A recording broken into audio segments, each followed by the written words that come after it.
Support for this podcast is provided by the Florence County Museum, presenting legend Francis Marion in the PD.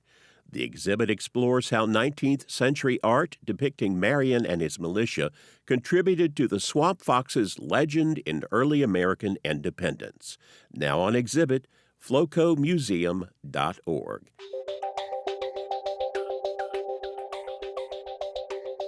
From South Carolina Public Radio, this is Walter Edgar's Journal.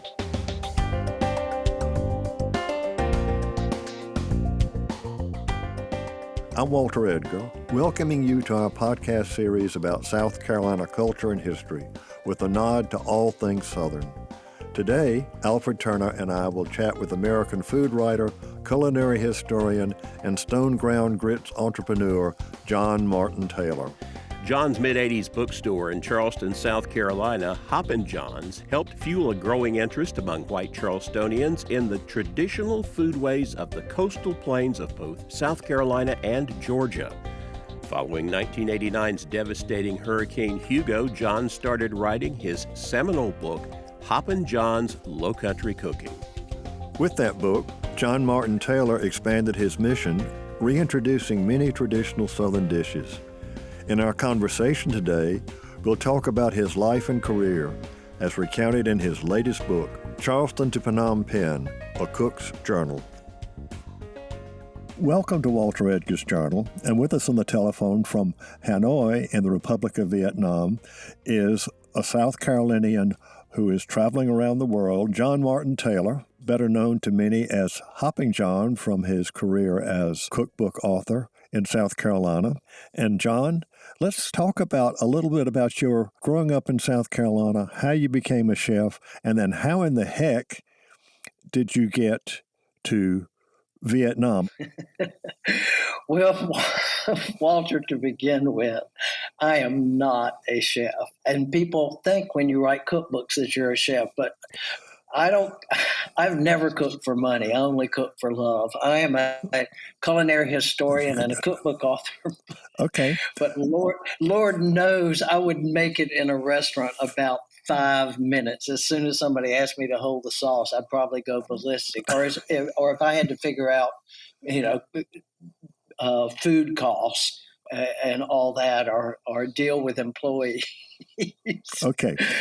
But I made my living actually as an artist for years and years and years. And I was living in Paris, France, and I applied for the job as the art director of a magazine. This was in 1983.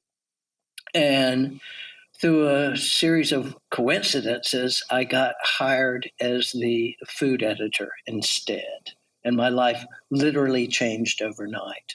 The magazine was a French language magazine about New York. And they moved me to New York. And there I met Karen Hess, the great culinary historian who basically invented the field. She certainly defined it and showed what it could be. In 1984, University of South Carolina Press published her annotated edition of the Virginia Housewife, and I interviewed her on the history of Thanksgiving. And coincidentally, right before my interview with Karen, I had stumbled upon, on the street in Newport, Rhode Island, a manuscript cookbook that had been assembled in the early part of the 20th century with recipes from St. John's, Berkeley County, which is less than 100 miles from where I grew up. A lot of the recipes I didn't recognize at all. A lot of the food I didn't recognize because a lot of it had disappeared in the meantime. Anyway, Karen encouraged me to go back to South Carolina and research the culinary history of Charleston and the Lowcountry. And I moved back to Charleston in '86 and opened Hoppin John's, my culinary bookstore, and started researching the culinary history. And Okay. Now you opened a bookstore only dealing with culinary matters, right?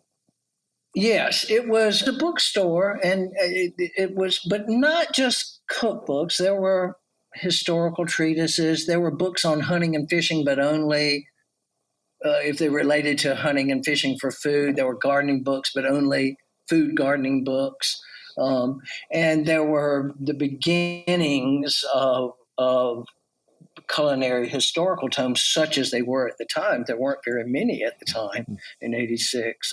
There was, Margaret Visser's work, which is really sociological more than historical, and there are a couple of other things, but not many. Ray Tannehill's book, and so anyway, I had the store for 13 years, and in '92 I published Hoppin John's Lowcountry Cooking, which was something of it was something. I mean, there had never really been a cookbook like it, and that delved into the history and geography and horticulture and agriculture and demographics and religion and all of those things that go into what a cuisine is. And yes. It's still in print.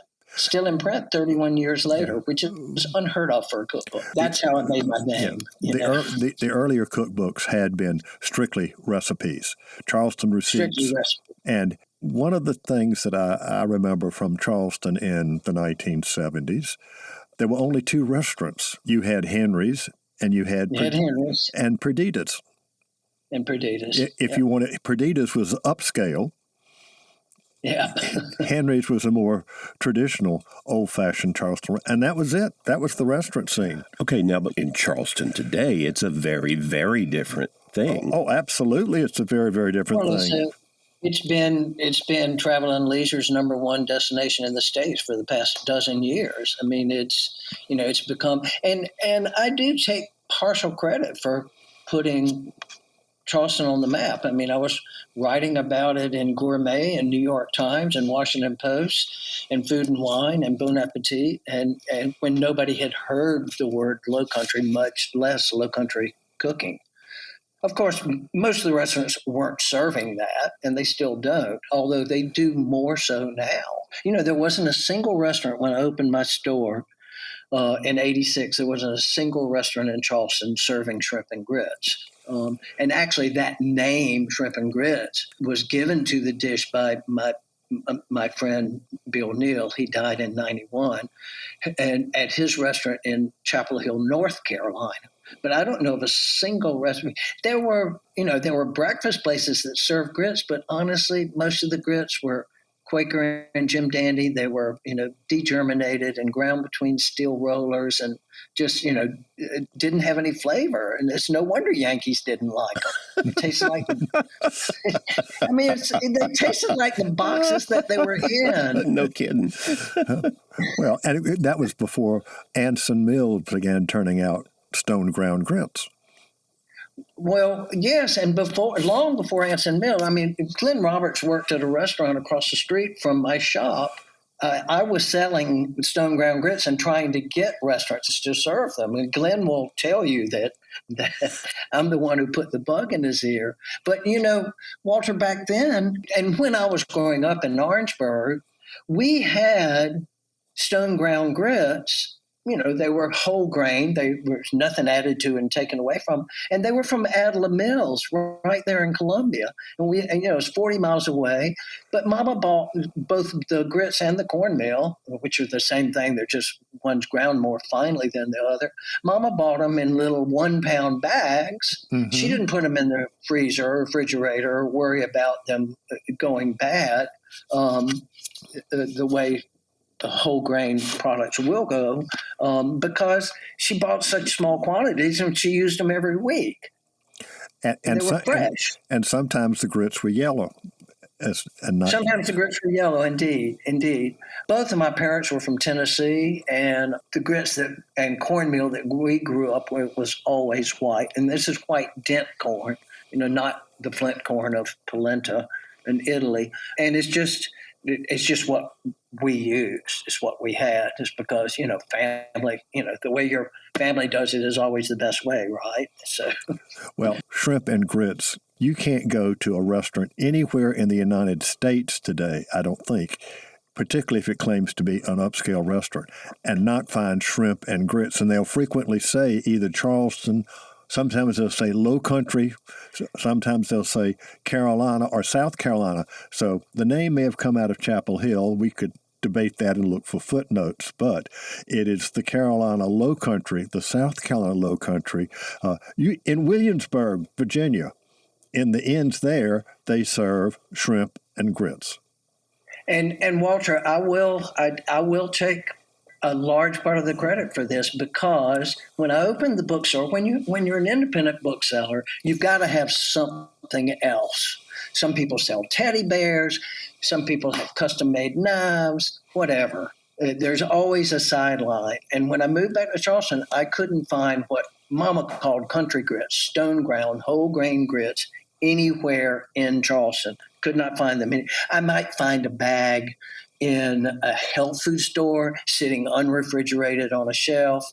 And so what I did was I either went to or contacted and tried the products from 30 mills. I joined an organization called SPOOM, the Society for the Preservation of Old Mills, and they pointed me in the direction of a lot of people who were growing the right kind of corn, growing it the right way, drying it in the field, adding nothing to it, making sure it was below 14% humidity before they grind, and grinding it between blue granite stones.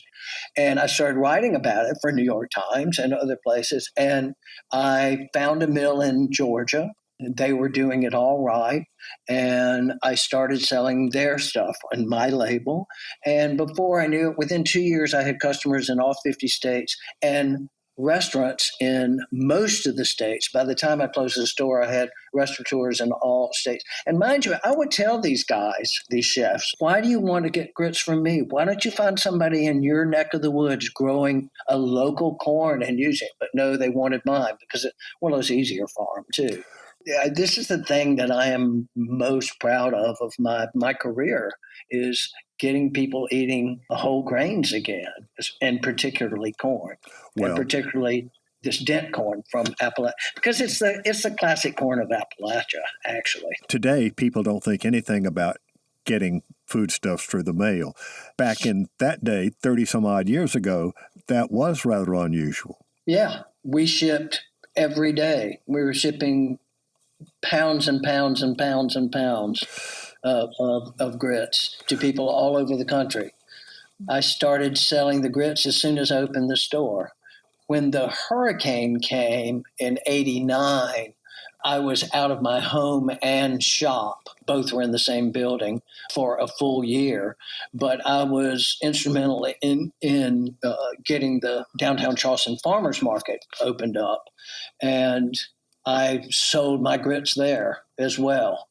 I don't know what I would have done if I hadn't had that, honestly. John, you mentioned Hugo. That had an impact on your business at the time. You changed some things after Hugo, right?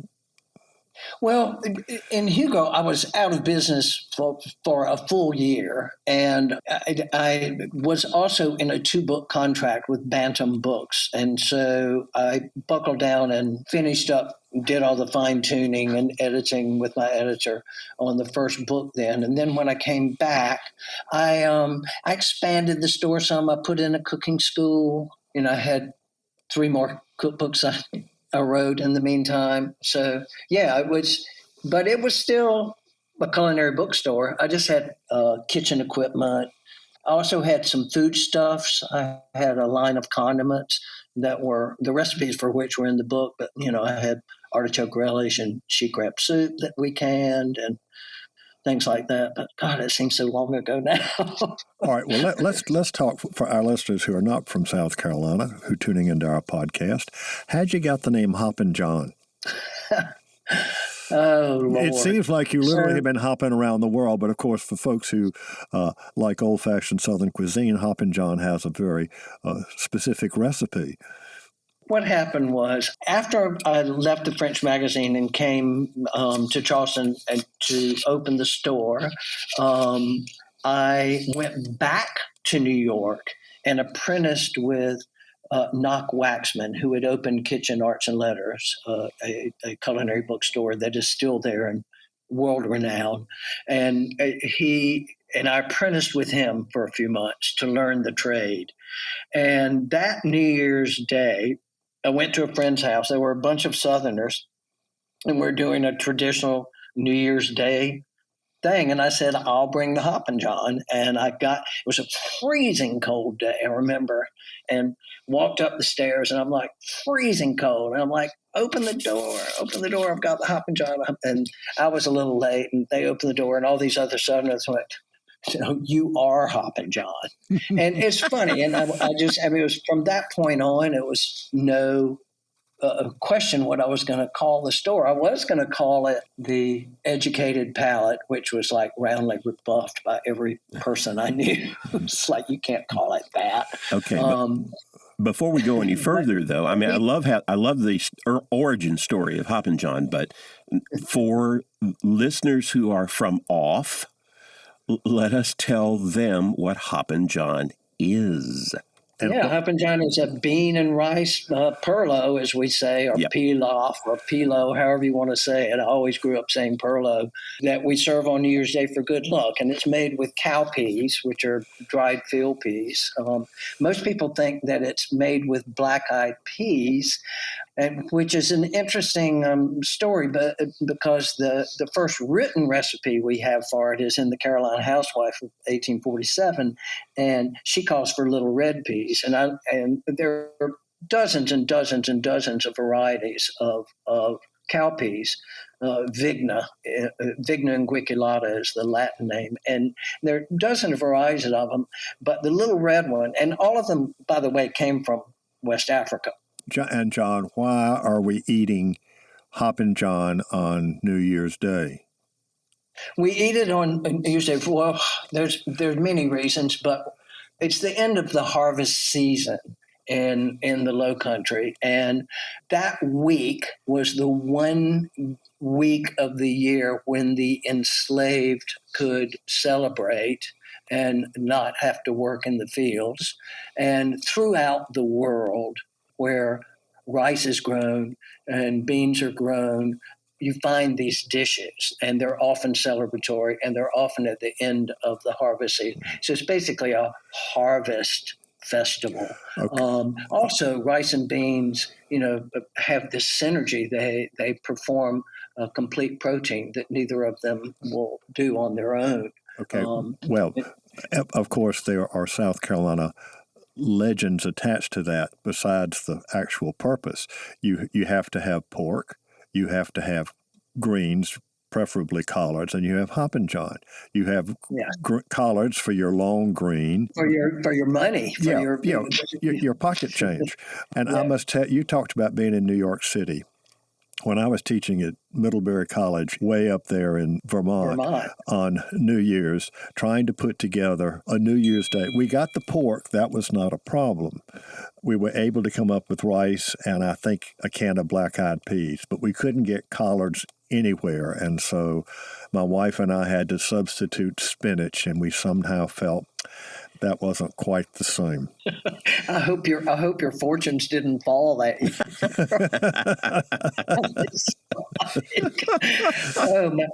I have to tell you, I've lived all over the world. I've lived in the Caribbean. I lived in Paris. I lived in Genoa, Italy. I lived in Bulgaria. And I've always managed to do the meal. John, your latest book is Charleston to Phnom Penh. How did you get there, and what were you doing there? Well, my husband, that I've been with for 30 years, Michael Harrington, in 2011 went to work for Peace Corps as a country director. And he was the country director in Bulgaria. So that's where I was the last time I talked with you. And then we went to China. And then we came back to the States for a while, and then he took the job in Cambodia as country director there. And and it's taken 20 years for Peace Corps to get Vietnam to be willing to accept Peace Corps volunteers. And so because he had experience with a communist country, having been in China, they begged him to take the position here. So now we're here. But that's how we got to Phnom Penh. Well, I was going to say some of the best rice-producing areas are what used to be South Vietnam, from what was then. Yes, and also north. The beautiful terraced ones up near the China border. Those are the ones that you see the pictures of that are so beautiful. Yes, we've got a good friend who grows an amazing rice, and I bought about 20 pounds with me. The rices that they grow in Cambodia, there are about 300 varieties in Cambodia. I haven't familiarized myself very much with the rice here. You've been there a couple of weeks. You've already had your experience with Nuoc Mam, right? Yes, of course. Which is? It's fish sauce. A fish sauce. It's fish sauce. It's a Nam Pla in Thailand, Nuoc Mam here. And in Cambodia, they have something that's the most reprehensibly smelling thing you've ever smelled. And it's called prahok. And it is the fermented, rotting, salted fish.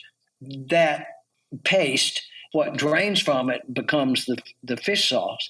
But they actually, in Cambodia, they use a spoon of this paste. And I mean, it is so, you can't imagine how bad it smells. But I have to tell you, like a quarter of a teaspoon in a composed rice dish it's magical. It just brightens it all up. It gives it umami.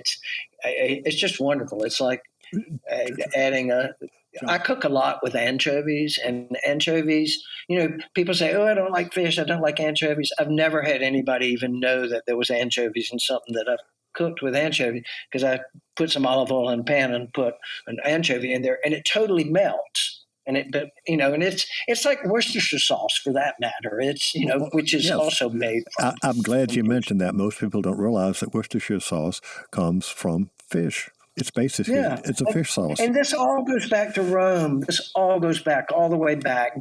This is the garum of Rome. These are the dried shrimp of West and East Africa. This is the prahok of Cambodia. It's the Nam Pla of Thailand. It's the Worcestershire of England. It's a fish. It's an amazing seasoning. Okay, all right, John. I hate to tell you this, because it's always fun to talk with you wherever you have found to light. But Alfred is saying our time is running out. It's wonderful to be back in touch with Hoppin John Taylor from South Carolina to Bulgaria to Cambodia and now Vietnam. Thanks for being with us today on The Journal. Thanks for having me, Walter. It's great to talk to you. We shouldn't let it be another 12 years.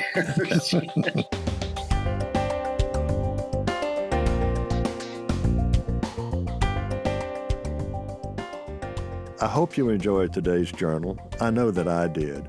Our friend John Martin Taylor has been hopping around the globe since we last had a conversation.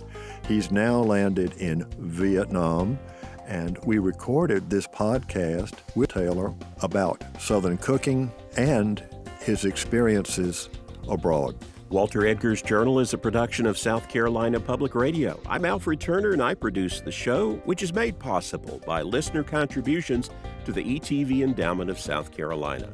Remember, the views and opinions expressed on Walter Edgar's Journal are not necessarily those of South Carolina Public Radio or its underwriters.